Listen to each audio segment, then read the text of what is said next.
Right, so was that tilled? Right? That wasn't tilled, that was what? It was pasture.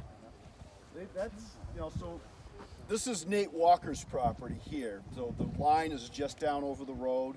It cuts across. So this is Nathan's. There's a cellar hole right over here next to the log landing. This is a log landing right here that I have used three times now. We put it in for Anna's harvest following the 1999 ice storm, brought the wood right to here, and it went to the mill. And then twice for Nate I've done timber harvest up here. I think Nate did a few of his own, probably some cordwood harvest with his skidder when he had that. But no, okay. But there's a cellar hole right there. But this was some rugged ground right up here. Big rocks. They didn't move those. So would this pasture have been the size of the stone wall around it, or did they ever do anything with wooden fencing?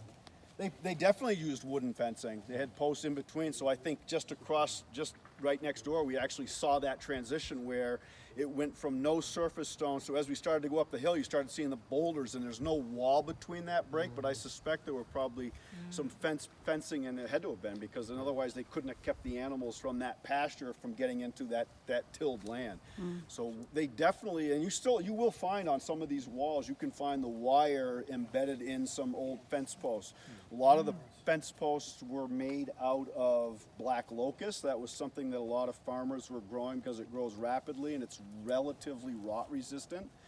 It's one of the ways I find cellar holes out in the woods. You go around looking and there's a black locust or a group of black locusts, and because they're not native, it's a pretty good indication that there was a building nearby. Usually the farmstead is right there, or the cellar hole is right there where they were growing this. So they were coppicing this, trying to get that to reproduce those fence posts to get that size, and they'd split those and drive them into the ground and put wire to them.